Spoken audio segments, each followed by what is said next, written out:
મંગલમ ભગવાન વીરો મંગલમ ગૌતમ પ્રભુ મંગલમ સ્તુલિભદ્રા જૈનો ધર્મોસ્તુ મંગલમ. હવે આપણે સ્ટાર્ટ કરશું ક્ષેત્ર અનુયોગ દ્વારથી.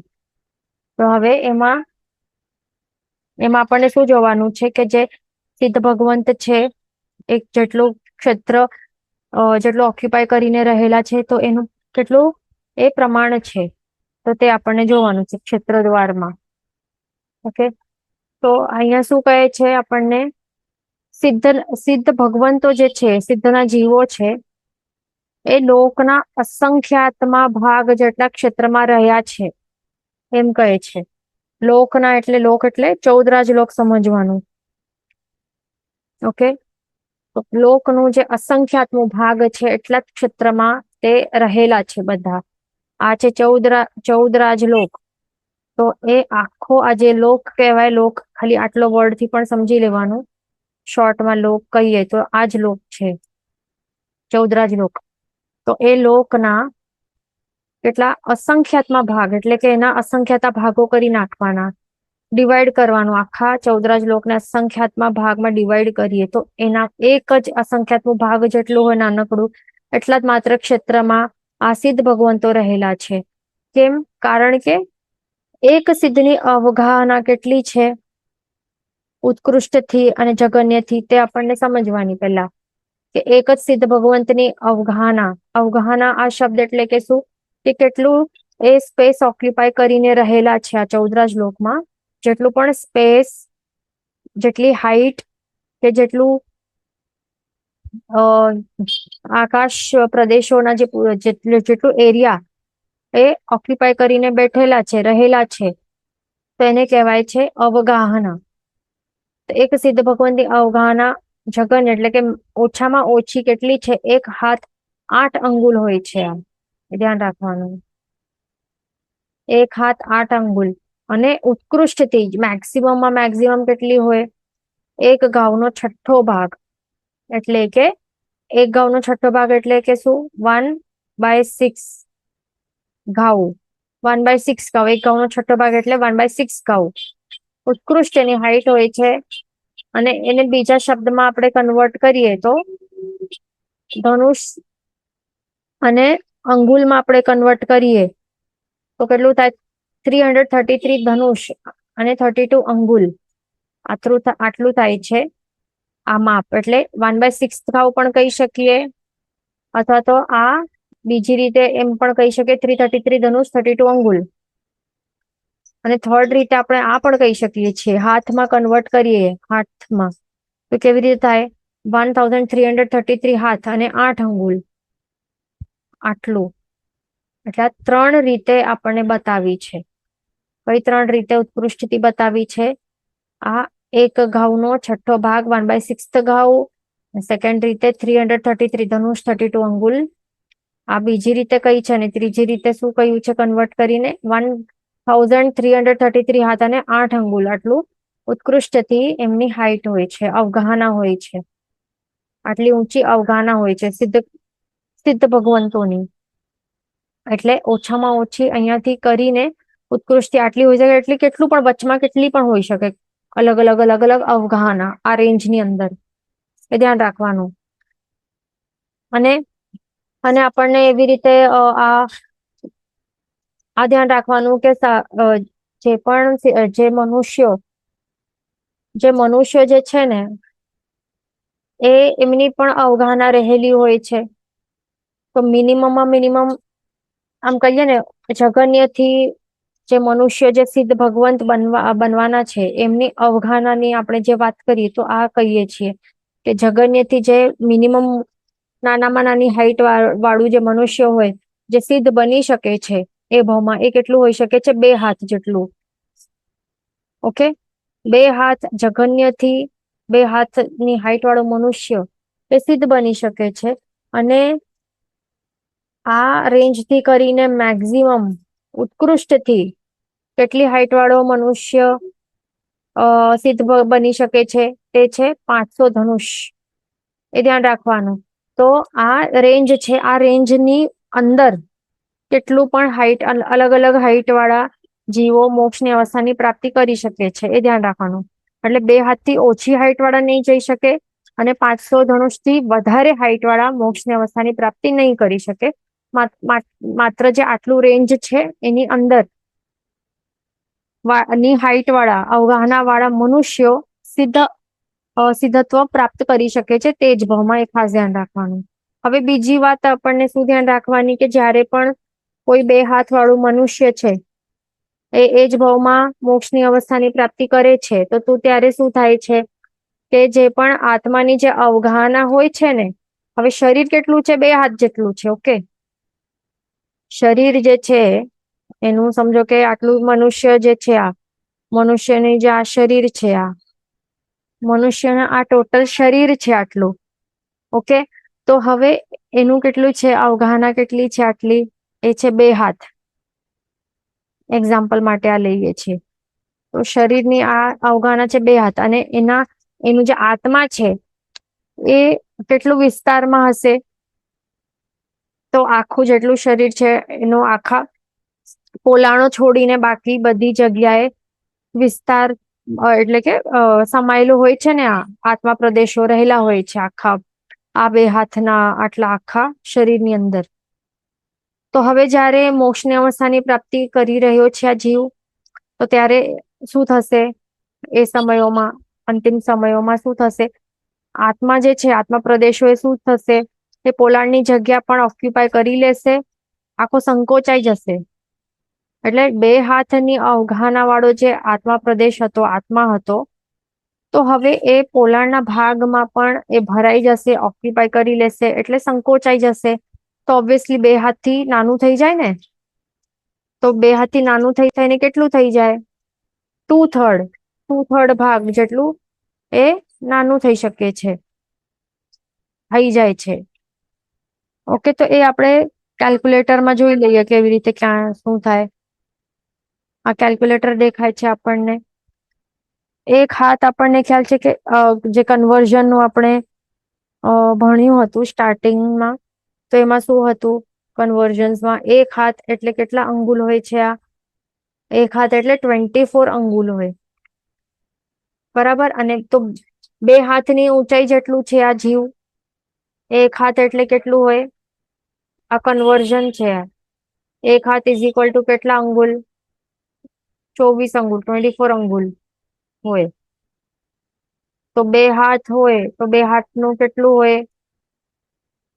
48 અંગુલ થઈ જાય. 2 હાથ એટલે 48 અંગુલ. તો હવે આ જે નાનકડું મનુષ્ય જેનું એક્ઝામ્પલ આપણે લીધું, તો એ કેટલું હતું? એની કેટલી અવગાહના આપણે એક્ઝામ્પલ માટે લીધી હતી? 2 હાથ વાળું મનુષ્ય લીધું ને. તો હવે મોક્ષની અવસ્થાની પ્રાપ્તિ કરવાનું છે એનું આત્મા, તો હવે પોલાણના ભાગમાં પણ ભરાઈ જશે અને આખો સંકોચાઈ જશે. તો હવે એની અવગાહના કેટલી એટલે કે ટોટલ ઓક્યુપાય કેટલું કરશે? 2/3 જેટલું ભાગ છે એટલું રહી જશે, બરાબર. એટલે ટોટલ માંથી શું થશે? 1/3 માઇનસ થઈ જાય ને, ઓછું થઈ જાય. આખા ટોટલ 2 હાથમાંથી કેટલું ઓછું થશે? 1/3 ઓછું થઈ જશે, અને બાકી આત્મા કેટલામાં રહેશે? ટોટલના 2/3 ભાગમાં એ ઓક્યુપાય કરીને રહેશે. ઓકે, તો હવે આ 2 હાથનું જેટલું અવગાહના છે, તો એમાં આપણે 1/3 માઇનસ કરીએ તો આપણને આવી જાય ને આન્સર કે આત્માની અવગાહના કેટલી છે, બરાબર ને. તો હવે એ આપણે કરીએ તો આપણને ખ્યાલ આવશે. તો 2 હાથ એટલે કેટલું આપણે જોયું? 2 હાથ એટલે કે કેટલું? 48 અંગુલ દેખાયું ને આપણને અહીંયા. તો 48 અંગુલ જે છે, 48 અંગુલ જે છે, તો હવે એનું આપણને શું કરવાનું છે? ડિવાઈડ બાય 3 કરશું આપણે, તો કેટલું? એનું 3જો ભાગ મળી જશે ને. જે પોલાણ વાળું જેટલું એટલે ખાલી થઈ ગયું છે, એટલે આત્માએ શરીરમાંથી જેટલું ખાલી કરી દીધું ભાગ, તો એ મળી જશે ને. 48 અંગુલ ડિવાઈડ બાય 3 કરશું, જેમ કે અહીંયા આપણે કરવાનું છે આ કેલ્ક્યુલેટરમાં. 48 ડિવાઈડેડ બાય 3 કરીએ તો કેટલું આવે છે? દેખાય છે 16 આવ્યું ને. તો 48 ડિવાઈડેડ બાય 3 કર્યું તો આવ્યું કેટલું? 16 અંગુલ આવ્યું.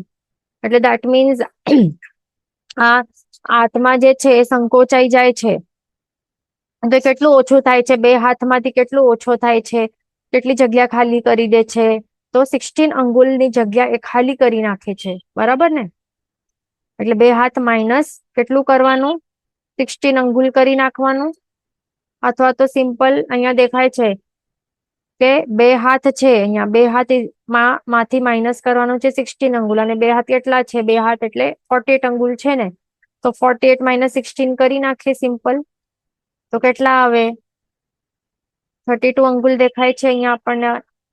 તો દેટ મીન્સ શું થાય છે અહીંયા? 32 અંગુલ જે છે એ શું છે? આટલું અવગાહના છે. આ આત્માની સંકોચાઈ જાય એના બાદની અવગાહના કેટલી થાય? 32 અંગુલની થાય. અને ખાલી કેટલું કર્યું? ઓછું કેટલું થયું? 16 અંગુલ જેટલું જે છે એ ઓછું થઈ ગયું છે. એટલે એ પોલાણ કેટલી હતું? પોલાણનો ભાગમાં પણ ભરાઈ ગયો.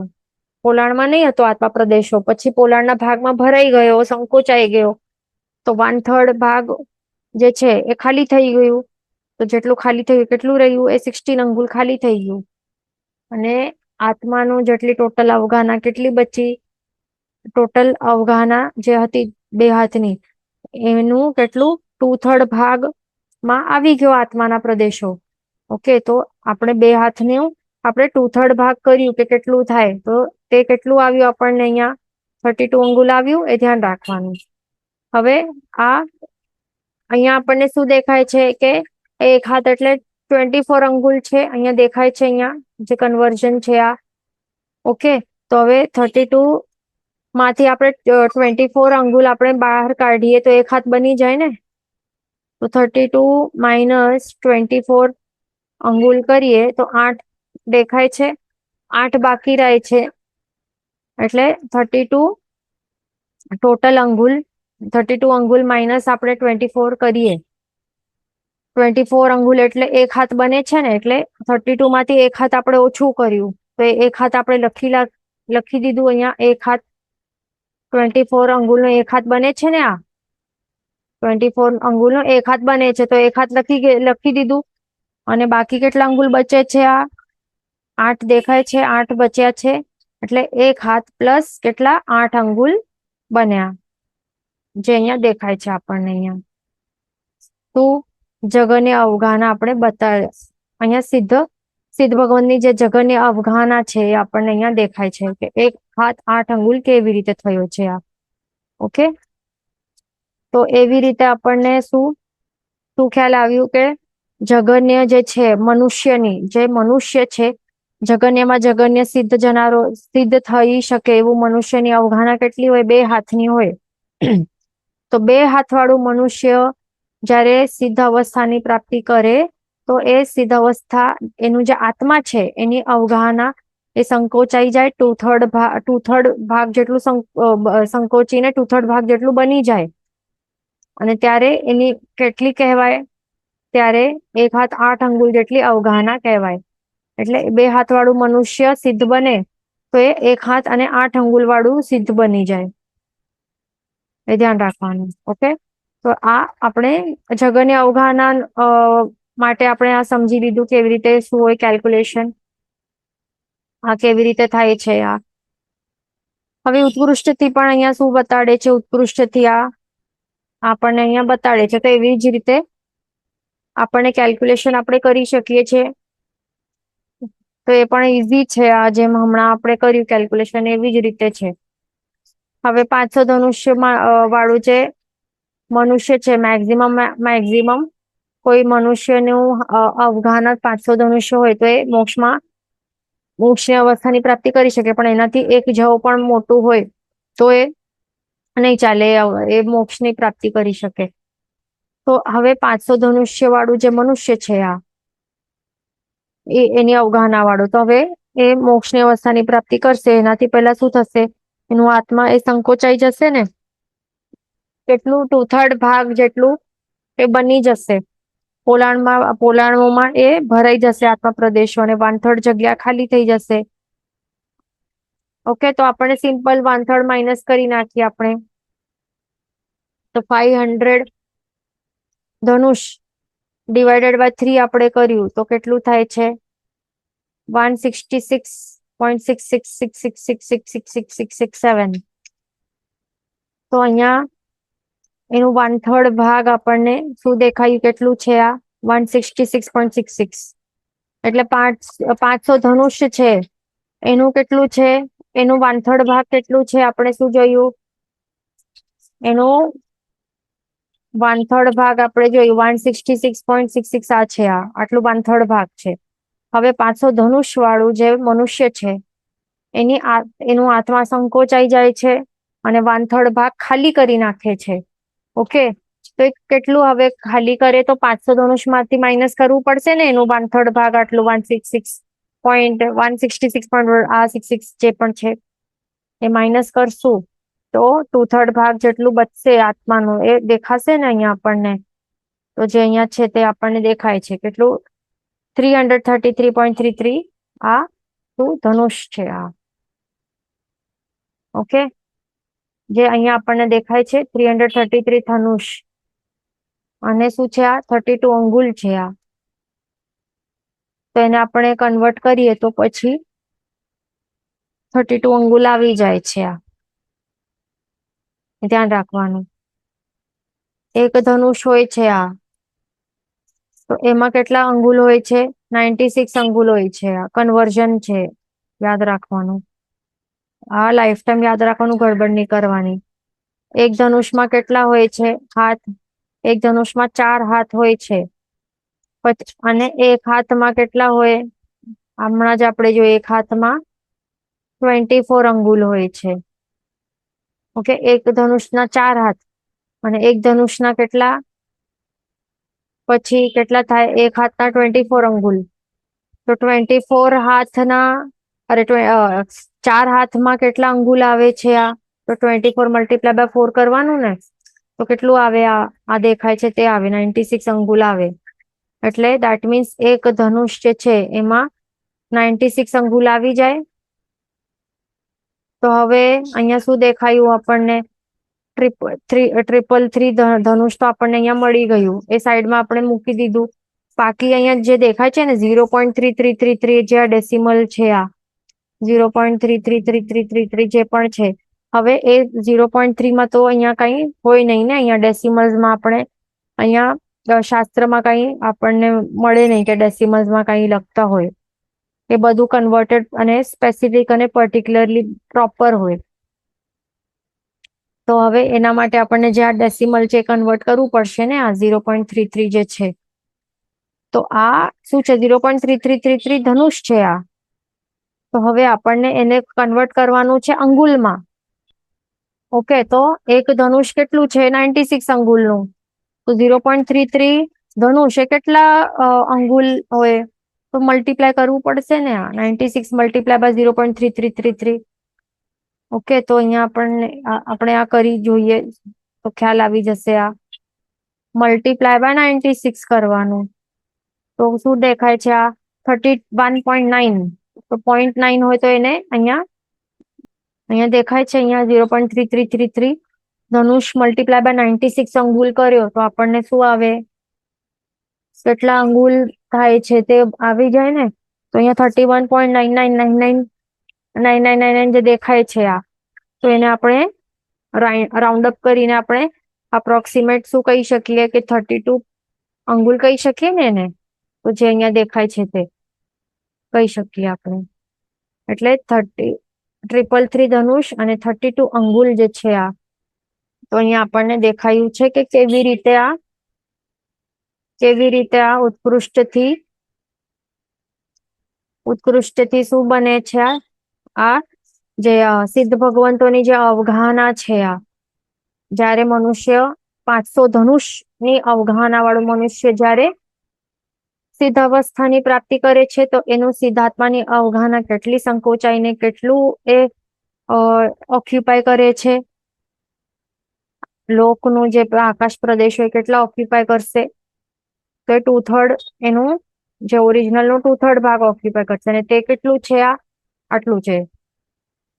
આટલું કહેવાય કે આટલું પણ કહી શકાય કે આટલું પણ કહી શકાય. એક તો આપણે આ બતાડી દીધું, બાકી બે પણ આપણે બતાડી દઈએ તો સમજમાં આવી જશે બધાને, અને એ યાદ રાખવાનું. ખાલી કન્વર્ઝન્સ નું ટેબલ યાદ હોય તો આ બધું ઇઝીલી થઈ શકે છે. એ ધ્યાન રાખવાનું. હવે અહીંયા જે એક ધનુષ, હવે આપણને હાથમાં કન્વર્ટ કરવાનું છે, હાથ અને અંગુલમાં. તો એને આપણે કન્વર્ટ કરી લઈએ સિમ્પલી. તો એક ધનુષ હોય એ કેટલું હાથ હોય? એક ધનુષ એટલે 4 હાથ ને. એક ધનુષ એટલે 4 હાથ. તો 333 ધનુષ ના કેટલા હાથ થઈ જાય? ઇન્ટુ 4 કરવું પડશે. આ 333 ધનુષ મલ્ટીપ્લાય બાય 4 કરવું પડશે. તો શું આવશે? 1332. આ 1332 શું થયું? આપણને શું મળ્યા? આટલા હાથ મળી ગયા. એટલે કેટલું? 300. એક મિનિટ. તો આપણને શું મળ્યું કે 333 ધનુષ જે છે એને આપણે કન્વર્ટ કર્યું હાથમાં. તો કેટલા હાથ બન્યા? 1332 હાથ બન્યા છે. આ હવે અહીંયા દેખાય છે 32 અંગુલ છે. તો 32 અંગુલ છે તો એને પણ આપણને એક હાથ એમાંથી નીકળી જશે. 32 અંગુલ છે, આટલા બધા અંગુલ, તો એમાંથી એક હાથ તો નીકળી જશે ને. તો એ કેવી રીતે કરવાનું? એક હાથ એટલે કેટલા અંગુલ હોય? એક હાથ એટલે કે 24 અંગુલ હોય ને. તો અહીંયા 32 માંથી 24 અંગુલનો એક હાથ કાઢી લેવાનું. ઓકે, 32 માઇનસ 24 કરીએ એટલે કે એક હાથ કાઢ્યો. એટલે અહીંયા એક હાથ અહીંયા એડ કરી લીધું, એક હાથ નીકળી ગયો. પછી કેટલા અંગુલ બચ્યા છે? આ હવે 32 માઇનસ 24 કર્યા, એક હાથ કાઢ્યો તો 8 અંગુલ બચ્યા ને. તો એ પણ લખી લેવાનું. 8 પ્લસ અહીંયા 8 અંગુલ જે બચ્યા તે લખી લીધા. એટલે હવે કેટલા થયા ટોટલ? અહીંયા એક હાથ એડ કરી લેવાનું. આ એડ કરી દીધું તો 1333 થાય ને હાથ અહીંયા જે દેખાય છે તે. આ અને જે 8 અંગુલ અહીંયા બન્યા એ પણ અહીંયા આપણે લખી દીધું. તો આ પણ આપણને સમજાઈ ગયું.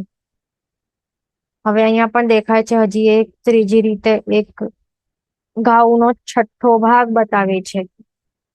તો એ કેવી રીતે હોય છે? આ તો એક ઘાવ કેટલું હોય? એક ઘાવ એટલે કે કેટલા? 2000 ધનુષ હોય છે. આ તો હવે આપણે શું કરશું? 500 ધનુષ જે છે, એક 500 ધનુષ વાળો જે મનુષ્ય છે, આ ઉત્કૃષ્ટ હાઈટ વાળો 500 ધનુષની અવગાહના વાળો એક મનુષ્ય છે, એ સિદ્ધ બનશે. ઓકે, તો એમાં એનું શું થશે? 1/3 ભાગ એટલે જે આ ખાલી થઈ જશે. શરીરનો 1/3 ભાગ ખાલી થઈ જશે, કારણ કે આત્મા પોલાણમાં ભરાઈ જાય છે. એટલે હવે 2/3 ભાગ જ ઓક્યુપાય કરશે.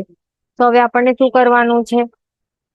જે 500 ધનુષ્ય જે છે, તો પહેલા તો આપણે શું કરીએ? એને એક ઘાવમાં કન્વર્ટ કરી નાખીએ 500 ધનુષને. કે એ માણસ જે છે, એ મનુષ્ય જે છે, આ 500 ધનુષ વાળો એ કેટલા ઘાવ વાળો છે એક્ઝેક્ટલી. તો તે એવી રીતે આપણે એ ટાઈપથી આપણે કરીએ.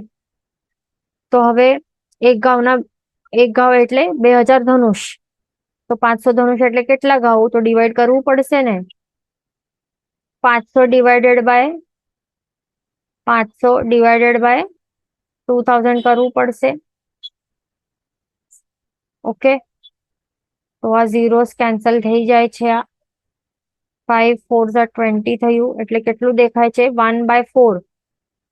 એટલે 500 ધનુષ વાળો મનુષ્ય જે છે, એનું હાઈટ આપણે જો ઘાવમાં કહીએ તો કેટલું ઘાવનું છે હાઈટ? તો 1/4 ઘાવ, 1/4 ઘાવ, 1/4 ઘાવનું એનું શું છે? આ હાઈટ છે, અવગાહના છે.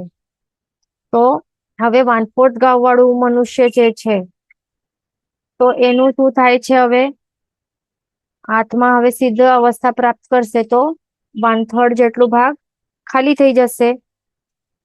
એટલે કેટલું બચશે? 2/3 ભાગ બચશે ને એનું. એટલે હવે આપણને શું કરવાનું છે? કે 1/4 ઘાવ છે, એની ટોટલ હાઈટ છે મનુષ્યની. તો એનું 2/3 જ જો બચે, તો આનું 2/3 હોય તો એ કેટલું થાય? કેવી રીતે કરવાનું? તો 1/4 1/4. હા, તો 1/4 1/4 ઘાવ વાળો જે મનુષ્ય છે, તો આ 1/4 ઘાવનું 2/3 ભાગ કેટલું થાય? તો એ કેવી રીતે કરવાનું? 1/4 મલ્ટીપ્લાય બાય 2/3 એવી રીતે કરવાનું. આ તો 2 1 2 2 2 4 એવી રીતે થઈ ગયું. ઓકે, હવે ઇઝ ઇક્વલ ટુ આપણને શું કરવાનું? મલ્ટીપ્લાય કરવાનું. 1/1 multiply by 1 upon 2 multiply by 3 is equal to કેટલો આવે? 1 1 1 અને 2 3 6. તો કેટલું આવે? 1/6 ઘાવ. એટલે અહીંયા આપણને શું દેખાયું છે? આ કે જે 500 ધનુષ વાળું જે મનુષ્ય જે છે એ હવે સિદ્ધ અવસ્થાની પ્રાપ્તિ કરશે. તો એનું ઘાવમાં હાઈટ આપણે જોઈએ, જે 2/3 હવે બની ગયું છે આખું. એટલે 1/3 ઓછું થઈને કેટલું બચે છે? 2/3 બચે છે. તો કેટલું બચશે? એટલે 1/4 ઘાવ વાળો જે મનુષ્ય હતું, ટોટલ હાઈટ આટલી હતી 500 ધનુષ, એટલે 1/4 ઘાવ વાળું મનુષ્યનું હાઈટ. હવે 2/3 બચે છે, એનું 1/3 ઓછું થઈને 2/3 જ બચશે. સિદ્ધ અવસ્થા એટલે કે સિદ્ધની હાઈટ આટલી બની જશે. એટલે કેટલી બનશે આ? તો એ બનશે આટલી 1/6 ઘાવ, જે અહીંયા દેખાય છે આપણને. એક ઘાવનો છઠ્ઠો ભાગ. ઓકે, તો એ આવી રીતે યાદ રાખવાનું. ઈઝી છે આ. અહીંયા ક્વેશ્ચન છે કે મિનિમમ અવગાહના હ્યુમન ઇઝ ફ્રોમ વિચ આરા. તો જ્યારે જે ઉત્સર્પિણી કાળ જે છે, અરે અવસર્પિણી નું જે ભાગ છે એમાં જે આરા આવે, કેટલા આવે? આરા 6 આવે. તો એમાં જે મોક્ષ ગમન જયારે ચાલુ હોય, એનું જે લાસ્ટ એન્ડિંગ ટાઈમ હોય છે, તો ત્યાર સુધી મોક્ષ ગમન જ્યારે ચાલુ હોય, તો ત્યાર સુધીના કોઈ પણ જે મનુષ્ય જે હોય છે, તો ત્યારે કોઈક એવા મનુષ્યની હાઈટ આટલી હોઈ શકે છે, 2 હાથ જેટલી. એટલે બાલ અવસ્થા વાળા એવા બાળક પણ તો જઈ શકે છે ને, આટલી નાની હાઈટ વાળા. 9 વર્ષના કે 10 વર્ષના એવા આવા હોય છે. અથવા તો આયુષ્ય મોટું હોય પણ શરીર આટલું નાનું, એવો ડ્વાર્ફ જેવા પણ જો હોય કોઈ, એવા પણ હોઈ શકે છે. અથવા તો વધારે હોય પણ કોઈ વાંકડા થઈ જાય ને 2 હાથ જેટલા થઈ જાય, તો એ પણ હોઈ શકે છે. તો શોર્ટમાં જે આપણે મિનિમમ અવગાહના જે કઈ છે એ 2 હાથની, તો એવી રીતે કઈ છે. અને ઉત્કૃષ્ટ કેટલી કઈ છે? 500 ધનુષ જેટલી કઈ છે. તો એમાંથી જે 2 હાથ વાળા જે છે એ જે મોક્ષ ગમનનું જયારે ટાઈમ ડ્યુરેશન જયારે ચાલતું હોય છે, તો ભલે ઉત્સર્પિણી હોય કે અવસર્પિણી હોય, મોક્ષ ગમન જયારે ચાલુ હોય તો ત્યારે એ જઈ શકે છે. 2 હાથ વાળા કોઈ પણ બાળક પણ જઈ શકે છે. એટલે નાના ઉંમર વાળા, 9 વર્ષ વાળા જે પણ. હવે આપણે આ જોઈ લીધું કે સિદ્ધની અવગાહનાનું જગન્ય કેટલી અને ઉત્કૃષ્ટિ કેટલી હોય. ઓકે, તો આટલું આપણે જોઈ લીધું કે એક સિદ્ધની અવગાહના આટલે રેન્જમાં હોય છે. ઓકે, તો આટલું આ જે સિદ્ધ ભગવંતો છે, તો એ આટલા હાઈટ વાળા હોય છે, આટલી નાની આટલી હાઈટ વાળા હોય છે, આટલી અવગાહના વાળા હોય છે. અને એ ક્યાં રહેલા હોય છે? લોકાગ્ર ભાગમાં રહેલા હોય છે. અહીંયા સ્થિત રહેલા હોય છે. જે અહીંયા આપણને ઓરેન્જ દેખાય છે, આ બધા સિદ્ધ ભગવંત છે. અને લોકાગ્ર ભાગ દેખાય છે, આ લાઈન જે છે, આ લાલ લાઈન, એટલે આ શું છે? 14 લોકનું આ ટોપમોસ્ટ બોર્ડર છે. એનાથી બહાર આ ધર્માસ્તિકા વગેરે નથી, માત્ર અલોકાકાશ રહેલું છે. એટલા માટે જે ગતિ સહાયકો જે દ્રવ્ય છે એ બહાર રહેલા નથી. એટલા માટે એમની ગતિનું અહીંયા જ રોકાઈ જાય છે આ સિદ્ધ ભગવંતોને. એટલા માટે અહીંયા અટકી જાય છે. એટલે જો આવી સુતા આવી અવસ્થામાં જો સિદ્ધ કોઈ બને છે, આ અંતિમ અવસ્થામાં મનુષ્ય કોઈ સુતેલી અવસ્થામાં રહેલું હોય ને શિલા ઉપર ત્યાં સર્ગ વગેરે કરતા હોય, એવી રીતે ચિંતન મનન વગેરે કરતા હોય કે જે પણ, તો ત્યારે એ છેલ્લી અવસ્થા રહેલી હોય એમની, અને ત્યારે મોક્ષની અવસ્થાની પ્રાપ્તિ કરે જીવ, તો ત્યારે પછી આવી જ અવસ્થા, આવા શેપમાં રહેલું હોય પછી આ, અને સંકોચાયેલું હોય. ઓબ્વિયસલી તે તો આપણને ખ્યાલ છે. 1/3 સંકોચાઈ જાય અને 2/3 જ બાકી રહે, તો આવી અવસ્થામાં સૌથી ઉપરમાં ઉપર જ્યાં જઈ શકે ત્યાં જઈને અટકી જાય. જો બેઠેલી અવસ્થામાં હોય, ઉભેલી અવસ્થામાં હોય, જે પણ હોય, એવી રીતે આ દેખાય છે આપણને કે એવી રીતે હોય. તો આ સિદ્ધ ભગવંતો કેટલાક ક્ષેત્રમાં રહેલા છે. આપણું શું ક્ષેત્ર પ્રમાણ દ્વાર ચાલી રહેલું છે ને આ. તો કેટલાક ક્ષેત્રમાં અવગાહીને રહેલા હોય છે આ ટોટલ. તો કહે છે લોકના અસંખ્યાત ભાગ જેટલા. આટલું જે ભાગ દેખાય છે આ જેટલા ક્ષેત્ર છે, આ સિદ્ધ જીવો જેટલું ક્ષેત્રને અવગાહીને રહેલા છે આ, એ ટોટલ એ કેટલું છે? આખા જે 14 લોકનું અસંખ્યાતમાં ભાગ જેટલું જ છે આ, એ ધ્યાન રાખવાનું. 14 લોક છે એને આપણે અસંખ્યાતા ભાગ જો કરીએ ને, આપણે અસંખ્યાતા ભાગલા કરી નાખીએ તો એક અસંખ્યાતમો ભાગ જેટલું જ એની અવગાહના રહેલી છે આ. એટલા માટે કહેવાય છે કે લોકના અસંખ્યાતમાં ભાગમાં એ સિદ્ધ ભગવંતો રહેલા છે, એટલા માટે કહેવાય છે. અને બીજું, આપણે એક એક સિદ્ધ માટે એમને આશ્રયને પણ જોઈએ તો એક એક સિદ્ધ પણ લોકના અસંખ્યાતમાં ભાગમાં રહ્યા છે. માત્ર એક એક સિંગલ સિદ્ધની વાત કરીએ તો તેઓ પણ લોકના અસંખ્યાતમો ભાગ કરીએ તો આટલા જ ભાગને ઓક્યુપાય કરીને રહેલા છે. એટલે બંને રીતે આપણે કહીએ કે એક એક સિદ્ધ કહીએ અથવા તો સર્વ સિદ્ધ, બધા સિદ્ધની આપણે વાત કરીએ, સર્વ સિદ્ધ આશ્રયને આપણે વિચારીએ તો તેઓ ક્યાં રહેલા હોય? અહીંયા આપણને દેખાય છે આ સિદ્ધ શિલા, એક સિદ્ધ નામની શિલા છે આ રેડ કલરની. તો આ શિલા જે છે અહીંયા રેડ કલરની અહીંયા ફોટોમાં છે, પણ આ સાચે શું છે? અર્જુન સુવર્ણમય સ્ફટિક જેવી નિર્મળ છે, આ ટ્રાન્સપેરન્ટ વ્હાઈટ છે આ. અહીંયા માત્ર કલર અહીંયા પીડીએફ માં છે તો કે આપણને દેખાય, વ્હાઈટમાં નહીં તો વ્હાઈટ પેજ ઉપર વ્હાઈટ પણ દેખાય નહીં, તો દેખાય એટલા માટે રેડ કલરમાં અહીંયા ડ્રોઈંગ કરેલું છે. એનું એ કયો મટીરિયલ, કયા પૃથ્વી, કઈ જાતના પૃથ્વીકાય જીવોથી બનેલી છે આ? અર્જુન સુવર્ણમય પૃથ્વીકાય જીવોથી બનેલી છે, જેનું વર્ણગંધ્ર સ્પર્શ કેવા છે? સ્ફટિક જેવા નિર્મળ એવા છે આ, ટ્રાન્સપરન્ટ વ્હાઈટ જેવું. તો આ સિદ્ધ શિલા આ ફ્રન્ટ વ્યૂ થી એવી દેખાય, અને જો ટોપ વ્યૂ આપણે ઉપરથી નીચે જોઈએ એમ તો આવી રીતે દેખાય, અને જો નીચેથી પણ ઉપર જોઈએ આપણે તો પણ આવી જ દેખાય, સર્ક્યુલર આખી. ધ્યાન રાખવાનું. તો આવી આ શું છે? એક શિલા છે, પૃથ્વીકા જીવોથી બનેલી આવી સિદ્ધ નામની શિલા છે આ. તો આ સિદ્ધ શિલા પૃથ્વી ઉપર, આ સિદ્ધ શિલા પૃથ્વીનું કેટલું વિસ્તાર છે, એટલે કે જે ડાયામીટર કહેવાય કેટલું છે? અહીંયા દેખાય છે, અહીંયાથી કરીને આટલું કેટલું છે ડાયામીટર? 45 લાખ યોજન છે આ. 45 લાખ યોજન છે. અને એની જે સાઈડ છે, છેડો કેટલું છે? છેડે જાડાઈ કેટલી છે? માખીની પાંખ જેટલી છે, અથવા તો અંગુલના અસંખ્યાતમાં ભાગ જેટલું.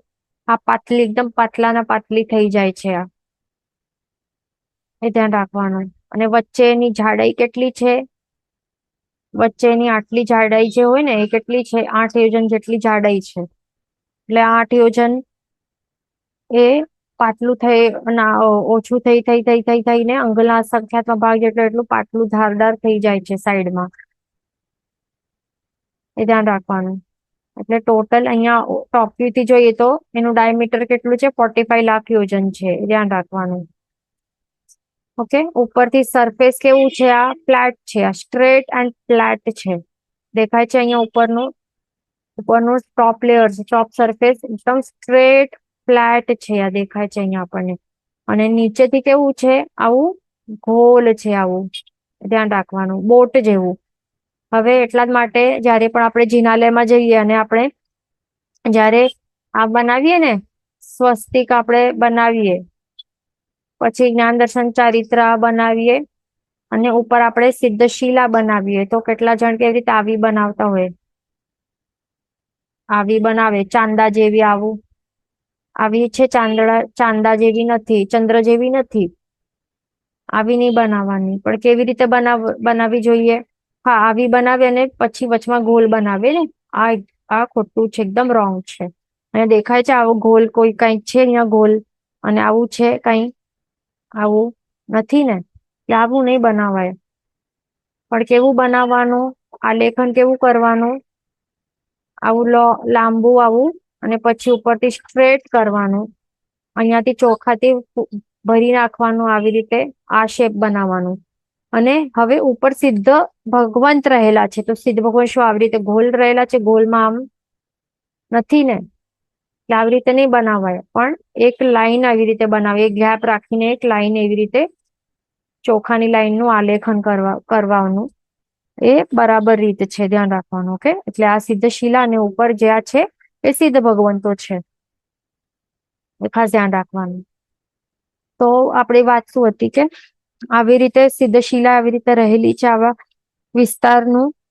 હવે જે આ સિદ્ધ ભગવંતો જે રહેલા છે એમના અને આ સિદ્ધ શિલાની વચ્ચે ડિસ્ટન્સ કેટલું છે? આ 3 ગાઉ 1666 2/3 ધનુષ, આટલું ડિસ્ટન્સ રહેલું છે. અને લોકાગ્ર ભાગથી આપણે જો કેલ્ક્યુલેટ કરીએ, એટલે લોકાગ્ર ભાગ એટલે જે બોર્ડર છે, એજ છે, આ ચૌદરાજ લોકનો એજ કે લોકાગ્ર ભાગ છે, ત્યાંથી આપણે જો ડિસ્ટન્સ માપીએ, ત્યાંથી અહીંયા સુધી સિદ્ધ શિલા સુધી, તો કેટલું છે? 1 યોજન, પ્રોપર એક આખો યોજન છે, એ ધ્યાન રાખવાનું. એટલે અહીંયાથી કરીને આટલું લોકાગ્ર ભાગથી કરીને આ સિદ્ધ શિલા જેટલું ડિસ્ટન્સ કેટલું છે? 1 યોજન જેટલું છે, ધ્યાન રાખવાનું. અને અહીંયા બધા સિદ્ધ ભગવંતો રહેલા છે ઉપર ઉપર એવી રીતે. આ જેટલું ડિસ્ટન્સ છે ને, અહીંયા આખા એક્ઝેક્ટલી એ ડિસ્ટન્સ માં જ આ સિદ્ધ ભગવંતો ઓક્યુપાય કરીને રહેલા છે. એટલે એમ નહીં હોય કે આ અહીંયા સિદ્ધ શિલા છે તો એનાથી જે બહાર અહીંયા કોઈ સિદ્ધ ભગવંત છે કે અહીંયા છે એવી રીતે નહીં હોય. એક્ઝેક્ટ આ 45 લાખ યોજનના વિસ્તારમાં જ આ સિદ્ધ ભગવંતો પણ રહેલા છે, એક્ઝેક્ટલી એના ઉપર. કારણ કે રીઝન શું છે કે જે મનુષ્ય ક્ષેત્ર જે છે તીર્છાલોકની અંદર નીચે, જે મધ્ય લોકમાં, એ કેટલું છે? અહીંયા જંબુદ્વીપ છે, પછી લવણ સમુદ્ર છે, પછી ધાત્રી ખંડ છે, કાલોદરી સમુદ્ર છે, પછી પુષ્કરાર્ધ દ્વીપ છે. આ એ ટોટલ એને શું કહેવાય? મનુષ્ય લોક કહેવાય છે. અહીંયાથી કરીને આટલું એનું કેટલું વિસ્તાર છે? આ ડાયમીટર એ 45 લાખ યોજન છે એનું પણ. તો અહીંયાથી જે પણ તો ત્યાંથી જ સિદ્ધ બની શકે છે, મોક્ષની અવસ્થાની પ્રાપ્તિ કરી શકાય છે, એ ધ્યાન રાખવાનું. તો અહીંયાથી ક્યાં પણ, એટલે આખા મનુષ્ય ક્ષેત્રમાંથી ક્યાં પણ કોઈ પણ જીવ મોક્ષની અવસ્થાની પ્રાપ્તિ કરે તો એ આમ વિગ્રહ ગતિ નહીં કરે, પણ શું કરે? રુજુ ગતિ, સ્ટ્રેટ ગતિ, ઉર્ધ્વ ગતિથી એમ સ્ટ્રેટ એક સમયમાં જે સિદ્ધ અવસ્થામાં, એટલે તે પ્રયાણ કરે સિદ્ધાર્થમાં, અને પછી અહીંયા અટકી જાય. કારણ કે હજી ઉપર ધર્માસ્તિકા ગતિ સહાયક દ્રવ્ય રહેલું નથી, એટલે અહીંયા અટકી જાય અને ત્યાં જ સ્થિર ફોર એવર એન્ડ એવર માટે ત્યાં સ્થિર બનીને ત્યાં રહી જાય છે. એટલે એનાથી બહાર તો કોઈ સિદ્ધ થતો જ નથી. તો બહાર પછી અહીંયાથી સિદ્ધ કોઈ થતો જ નથી. જો અહીંયાથી થાય તો પછી અહીંયા આવી જાય અને અહીંયા અટકી જાય ને સિદ્ધાર્થમાં.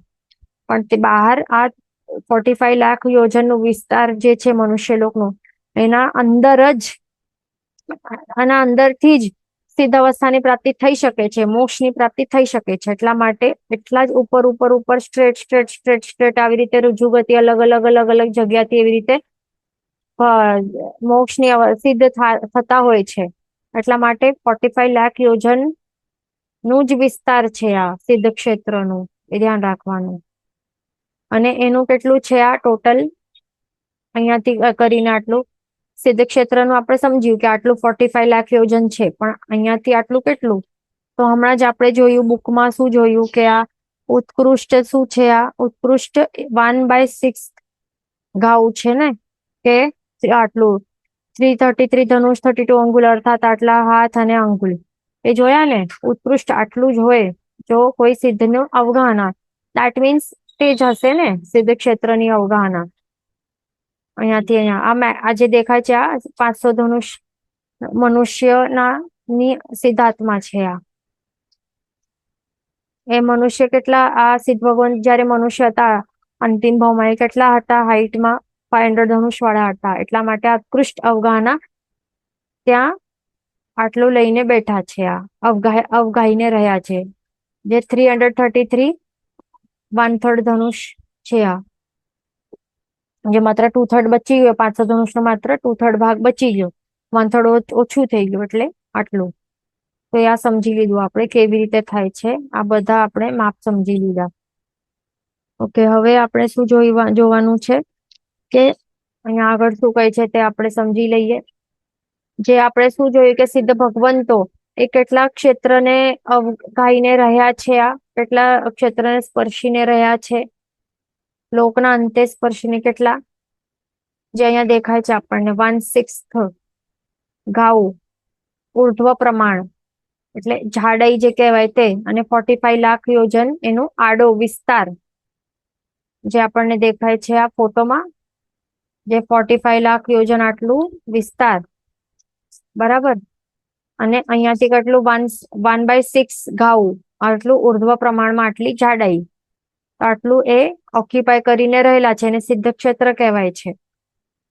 ઓકે, તો આ ટોટલ જે સર્વ ક્ષેત્ર છે, આ સિદ્ધ ક્ષેત્ર જે છે એ કેટલું છે, આ ટોટલ લોકના અસંખ્યાતમાં ભાગ જેટલું જ છે, એટલે કે આખા ચૌદરાજ લોકના અસંખ્યાત ભાગ કરીએ તો આ જે ભાગ દેખાય છે ને આટલું ભાગ, એ પણ અસંખ્યાતમાં ભાગ જેટલું જ છે આ. એટલા માટે શું કહેવાય છે, સર્વસિદ્ધ પણ લોકના અસંખ્યાતમાં ભાગમાં રહ્યા છે. અને એ પ્રમાણે બે રીતે આપણે શું જોયું, ક્ષેત્ર દ્વાર અહીંયા શાસ્ત્રકાર ભગવંતે કહ્યું છે બે રીતે, એ ધ્યાન રાખવાનું. અહીંયા થાય છે ક્ષેત્ર દ્વાર, અહીંયા ઇતિ ત્રીજું ક્ષેત્ર દ્વાર, એટલે ત્રીજું આપણે દ્વાર અહીંયા સમજી લીધું.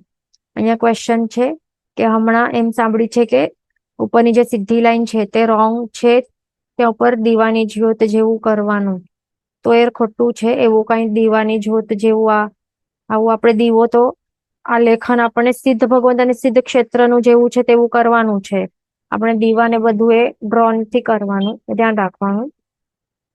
અને ધ્યાન રાખવાનું, કોઈ પણ એક પણ આત્મા સિદ્ધ થાય છે તો આવા શેપ એવું એ લેતા નથી, એટલે કોઈ પણ સિદ્ધ ભગવંત આવું શેપમાં તો બિલકુલ પણ સિદ્ધ બનતા જ નથી, એ ધ્યાન રાખવાનું. જેવું મનુષ્ય, જે કોઈ પણ મનુષ્ય આકાર વાળું જે મનુષ્ય હોય એ જ સિદ્ધ બની શકે ને.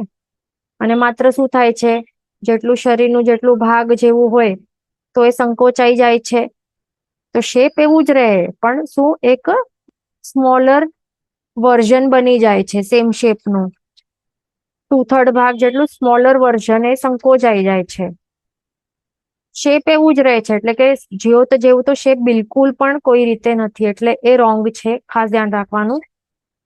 એક જ સિદ્ધ ભગવાનની અપેક્ષા પણ આવું જ્યોતનું આકાર નથી, ન તો આખા જ આપણે કહીએ ને કે બધા જ સિદ્ધ ભગવંતો બધા એમ શું કહેતા હોય કે જ્યોતમાં જ્યોત મળી જાય, એવી રીતે સિદ્ધ ભગવંતો ત્યાં એક સાથે સિદ્ધ ક્ષેત્રમાં રહેલા હોય, તો એ માત્ર સમજાવવા માટે એવી રીતે કવિ ઉપમા, એટલે એવી રીતે ઉપમા આપેલી છે કવિ કલ્પના દ્વારા, કે જ્યોતમાં જ્યોત મળી જાય એવી રીતે, પણ સાચે કઈ જ્યોત તે નથી, ન આકાર છે જ્યોતનો, ન તો ત્યાં જ્યોત છે, ન તો ત્યાં જ્યોત બની જાય છે, એટલે જ્યોત જ નથી, ત્યાં છે જ નહીં એવું કોઈ પણ વસ્તુનું અસ્તિત્વ, એટલે એ બિલકુલ રોંગ છે, ધ્યાન રાખવાનું આપણને ખાસ.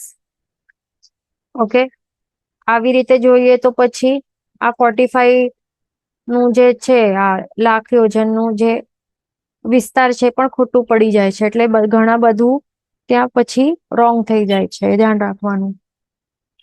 ઓકે, એટલે આ સિદ્ધ ક્ષેત્રનું આખો આટલો ટોટલ અનંતા સિદ્ધ ભગવંતો આટલા જે છે એરિયામાં ત્યાં એક સાથે ત્યાં રહેલા છે.